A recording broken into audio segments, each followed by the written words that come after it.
La post-croissance, vue depuis l'Assemblée Générale du Futur, un podcast de Profil.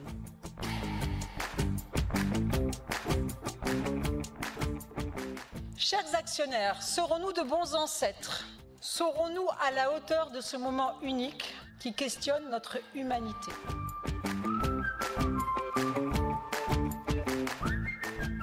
Bonjour, je suis très heureuse de vous retrouver pour ce nouveau podcast. Alors, petit retour en arrière, à l'AG du futur, il y avait soumis au vote des actionnaires une résolution, la résolution numéro 4, comptez ce qui compte vraiment, et il s'agissait d'adopter un nouveau référentiel comptable fondé sur le respect des limites planétaires et des fondamentaux sociaux.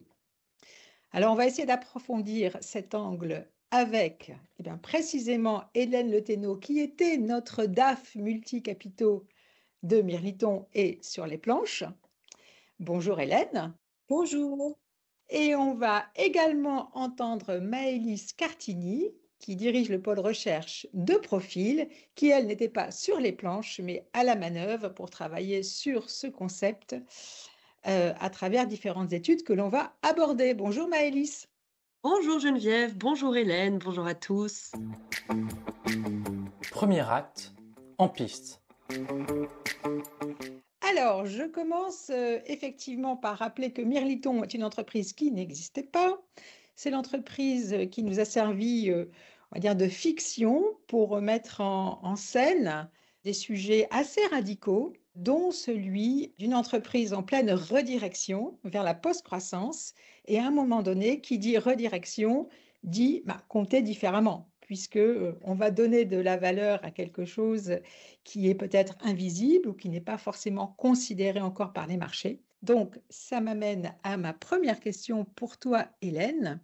Est-ce que tu peux nous en dire davantage sur ton rôle et la façon dont tu l'as préparé et endossé? Avec plaisir. Alors, en tant que directrice financière fictive de Mirliton, on s'est posé la question de quelles seraient les bonnes boussoles comptables pour une entreprise qui veut mettre en œuvre la stratégie du beignet. Bon, la stratégie du beignet, c'est en français l'équivalent de l'économie du donut, c'est-à-dire comment on peut inscrire l'économie dans le respect des limites planétaires et la préservation des fondations sociales. Alors, ça nous va très bien la stratégie du beignet parce que Mirliton est une entreprise de l'agroalimentaire et donc, bien évidemment, on veut fournir à nos clients une alimentation saine qui prend soin de leur santé, qui prend soin du vivant. Sauf que quand on est dans les métiers du chiffre et de la finance, assez généralement, on va regarder le processus de création de valeur, ou en tout cas ce qu'on considère être de la création de valeur, avec une paire de lunettes qui est purement comptable du capital financier et non pas du capital naturel et humain. Donc évidemment, nous qui sommes à l'avant-garde de la transition agricole et alimentaire, ça nous a paru indispensable de changer de paire de lunettes, ou en tout cas d'en mettre au moins une deuxième. Cette deuxième paire de lunettes, c'est celle qu'on appelle la comptabilité en triple capital, c'est-à-dire qu'au bilan et au compte de résultat, on enregistre des écritures qui permettent de voir si nos activités contribuent à préserver le capital financier, mais aussi le capital naturel et humain. Dit autrement, est-ce qu'on crée de la valeur en prenant soin des humains et du vivant? Voilà, donc c'est pour ça qu'on a voulu mettre cette résolution, c'est de faire un choix de nouveaux référentiels comptables, de nouvelles boussoles comptables, innovantes et rupturistes, pour un vrai enjeu de transition dans notre secteur. Merci Hélène. Alors effectivement, c'était rupturiste, je prends le mot. Et en l'occurrence, on avait vu que ce qui était important pour Mirliton, comme tu l'as dit dans l'agroalimentaire, c'est effectivement la santé et le sol. Deuxième acte, terra incognita. Hélène, dans la vraie vie, toi qui es une spécialiste de ces questions, comment font les entreprises pour appréhender ces sujets? Parce qu'il existe en fait différents référentiels, différentes méthodologies et c'est pas facile de s'y retrouver et de s'y mettre. Alors, c'est juste, c'est-à-dire que autant du côté des chercheurs, il y a eu une innovation de référentiel et une innovation sur les outils même de comptabilité innovante, de comptabilité socio-environnementale, de comptabilité en performance environnementale et en performance globale sur les 20 dernières années. Autant en pratique, en 2024, il y a très peu de directeurs financiers et d'entreprises qui ont adopté des référentiels comptables vraiment rupturistes. Alors, Pourquoi? Pour plein de raisons. Pour des raisons qui est que la comptabilité est un domaine déjà qui est très normé et normalisé. Donc, vous le savez tous, hein. Donc, il existe des normes françaises et puis des normes internationales. Et donc, les entreprises sont bien tenues de se conformer à ces normes. Et donc, les comptabilités innovantes sont une comptabilité qu'on fait en plus et à côté des normes qui nous sont imposées par l'État ou par les marchés financiers. Donc, ça suppose une volonté d'eux, une envie d'eux. Ensuite, ça suppose des compétences et des savoir-faire, et c'est la question que pose Geneviève, c'est dans le maquis des nouveaux référentiels, comment on s'y retrouve, où est-ce qu'on trouve l'information sur ces méthodes, sur leurs usages possibles. Alors, je recommande aux auditeurs de ce podcast un guide Auré qui a fait le tour des méthodes de comptabilité en performance globale, donc on peut en citer quelques-unes. La comptabilité CARE, comptabilité adaptée au renouvellement de l'environnement, qui a été développée par Jacques Richard et Alexandre Rambaud sur les travaux faits par l'Université Paris-Dauphine, puis par AgroParisTech. Et puis la comptabilité LIFT, qui elle a été développée à Audencia Business School, qui est une comptabilité multicapitaux en performance globale pour le donut. Et enfin, la comptabilité universelle développée par le cabinet de Saint-Froux. Donc ça fait déjà au moins 3 méthodes qui ont été utilisées, mises en œuvre au stade pilote et expérimentation dans un certain nombre de PME et d'entreprises de taille intermédiaire. Donc, pour les directeurs financiers curieux, déjà, allez lire ce guide, découvrir ces expérimentations. Ça permet de savoir quelle serait cette fameuse méthode de comptabilité innovante qu'on pourrait vouloir tester ou mettre en place. Maëlys, finalement, travailler sur sa raison d'être, est-ce que c'est pas un préalable? C'est pas un préalable justement pour savoir ce qui compte vraiment? On se rend compte que quand on connaît un peu ce qu'est une raison d'être, je vais le rappeler juste après, cette histoire de la création de la valeur sociétale créée qui permet de communiquer avec différentes parties prenantes, notamment les actionnaires, eh bien, c'est peut-être non seulement un préalable, mais même quelque chose d'indispensable et qui devrait faire partie de ces méthodologies. Donc, la raison d'être, juste pour le rappeler à nos auditeurs, c'est une formulation très, très courte qui permet de déterminer la contribution sociétale que l'entreprise veut apporter au monde. Elle a aussi été officiellement reconnue à travers la loi Pacte de 2019. Et donc, c'est en quelque sorte, pour une entreprise, une façon assez facile de résumer son utilité pour la société et une utilité qui est du coup pas uniquement économique, bien évidemment, mais qui est aussi sociale, sociétale et donc qui embrasse inévitablement aussi l'écologique. On pourrait dire que cette raison d'être ou la mission est en fait le cœur de sa stratégie officielle. C'est ce qui permet vraiment de l'ancrer sur une stratégie de long terme. Tu évoquais tout à l'heure, Hélène, la question d'une boussole. La raison d'être, en fait, est une forme de boussole qui permet vraiment de donner une cohérence à long terme de l'orientation de l'entreprise.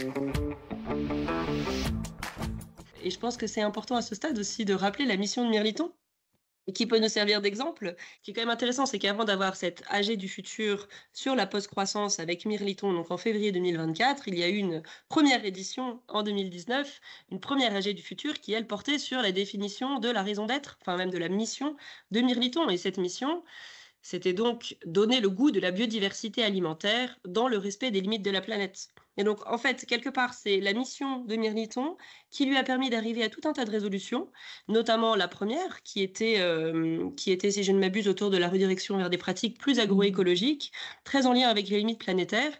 Et c'est aussi là-dedans que s'inscrivent le soin qui est porté au sol et la question de la santé. Donc, on voit inévitablement à travers Mirliton que tout ce chemin qui a pris du temps et qui se décline en plusieurs résolutions prend tout son sens. Troisième acte, vers l'infini et au-delà.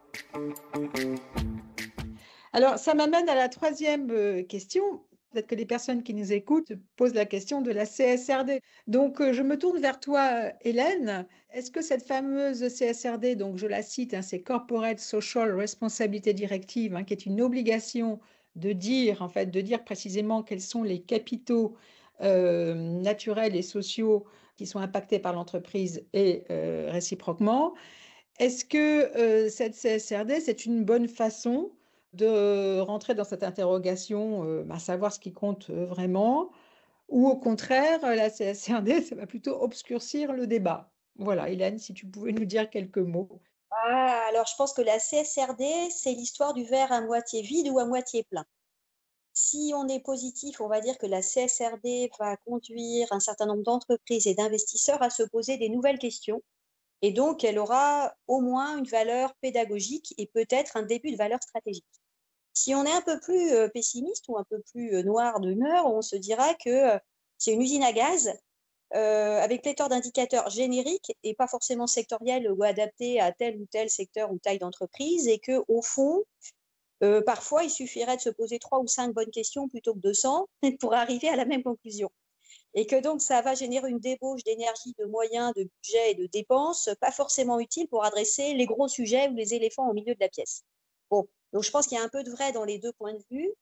Je pense que dans les éléments intéressants de la CSRD, il y a notamment la focalisation sur l'allocation des investissements faits par une entreprise. Dit autrement, chaque année, dans les budgets d'investissement d'une entreprise, dans quoi elle investit? Est-ce qu'elle investit dans de la technologie, dans du matériel, dans du bâtiment? Est-ce qu'elle investit dans la préservation ou la régénération du capital naturel dont elle dépend? Est-ce qu'elle fait des investissements verdissants? Bref, c'est tous les sujets des CAPEX verts. Et je dirais un peu pas de bras, pas de chocolat. Pour moi, il est évident qu'un directeur financier doit peut-être tout en haut de la pile déjà regarder quel est le pourcentage d'investissement dédié au capital naturel qu'il consent chaque année. Et que pour ça, il n'y a pas forcément besoin d'une usine à gaz. Il y a besoin d'une réflexion sur la logique d'investissement et la trajectoire stratégique de l'entreprise par rapport aux enjeux de capital naturel. Bon. Après, deuxième élément de remarque sur la CSRD, c'est l'ultime approche du chiffre dans un monde qui a besoin de cœur. Alors là, je sais que Geneviève et Maëlys, vous me voyez arriver, c'est l'essentiel est invisible pour les yeux, c'est-à-dire qu'on peut compter tout ce qu'on veut, si au fond, on n'est pas un peu animé par de l'empathie et du courage de passer aux actes, on aura mis 500 chiffres sur une feuille, ça servira à rien. Donc pour le 21e siècle, il y a besoin d'empathie et de courage. Et ça, je ne crois pas que la CSRD va l'apporter aux dirigeants. La CSRD peut les informer pour ceux qui veulent avoir les yeux ouverts et ceux qui veulent agir. Voilà. Merci beaucoup, Hélène. Maëlys, précisément, puisque Hélène a abordé un peu le verre à moitié vide, le verre à moitié plein, c'est aussi un peu l'impression qu'on a eue et que tu as eue, parce que je voudrais là faire mention du dernier fil rouge de Profil, dont tu as été la rédactrice en chef, qui s'intitule Raison d'être et CSRD. Et c'était d'ailleurs une volonté d'écrire du point de vue des marchés et des investisseurs. Qu'est-ce que pensent les investisseurs précisément de la raison d'être et de la CSRD? Résumé très rapidement, comme tu l'as évoqué, Geneviève, donc cette dernière publication que je vous enjoins, chers auditeurs, à venir télécharger gratuitement sur notre site. Donc, vous pourrez juste aller y jeter un coup d'œil et voir vous y plonger davantage. Donc, cette publication, elle traite à la fois de la raison d'être et de la CSRD, et elle essaie de voir si elles sont complémentaires ou être utiles l'une à l'autre. On a essayé de prendre le point de vue des investisseurs. Ils ont été assez convaincus par ces potentielles synergies à l'avenir. C'est que la raison d'être peut permettre d'orienter et de structurer la collecte de données de la CSRD. Et donc, en fait, cette raison d'être, elle permet de regarder ce qui est de plus important, de plus stratégique. Et à partir de ce moment-là, l'un et l'autre, en fait, se structurent, se nourrissent et permettent à la fois de donner corps à cette utilité qui avait été définie par la raison d'être, et la raison d'être aussi de gagner en légitimité grâce à la donnée de la CSRD. Merci beaucoup, Maëlys. C'est très clair en vous écoutant toutes les deux. Je vais tenter une synthèse très courte avant le mot de la fin. Au fond, on va dire que dans le cas de Mirliton, c'était une raison d'être qui était incarnée avec le cœur et avec empathie et avec une volonté d'en rendre compte le plus fidèlement possible au marché. Et donc, il y avait effectivement cette synergie vertueuse qui était de dire, voilà ce que nous sommes, nous l'incarnons, nous le mettons vraiment en œuvre et nous faisons en sorte d'en rendre compte avec le plus de transparence possible pour que les marchés aient confiance en nous. Il est évident que s'engager dans la CSRD sans avoir réfléchi à sa raison d'être, c'est plutôt roboratif. Mais en même temps, la raison d'être toute seule, elle ne va pas sortir des données extraordinaires qui vont rassurer les marchés. Donc, comptez ce qui compte vraiment. On est au début, on va dire qu'on est au tout début de l'aventure. Le mot de la fin, ce que vous avez envie de partager pour clore ce podcast. Hélène. Geneviève, je vais faire une petite boutade. Je vais dire que pour la période qui vient, probablement, les dirigeants vont avoir le choix entre rendre compte ou bien rendre des comptes. Voilà, je pense. Le temps de la rareté fait que les uns et les autres seront confrontés à leurs responsabilités immédiates, probablement beaucoup plus vite que ce qu'on pense. Et que donc, les nouvelles boussoles peuvent aider, là encore, ceux qui ont envie de pédaler dans une direction viable et souhaitable. Merci beaucoup, Hélène. Alors, Maëlys, toi, ton mot de la fin. Eh bien, je rebondirai sur ce qu'a dit Hélène en parlant de boussole et je lui ferai un petit clin d'œil en disant que, comme Geneviève, tu nous as amené à parler de la raison d'être, de la mission. J'enjoindrais vraiment les dirigeants à réfléchir sur cette mission en faisant l'exercice de manière légale ou pas, sans forcément l'inscrire dans leur statut, car selon moi, une mission est quand même quelque chose qui part du cœur et qui leur permettra du coup à donner du cœur à cette CSRD. Voilà.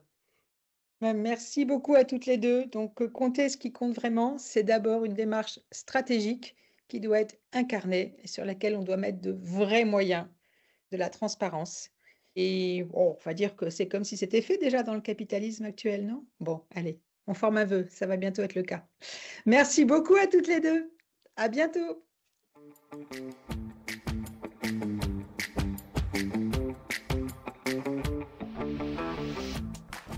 La post-croissance, vue depuis l'Assemblée générale du futur, un podcast de Profil.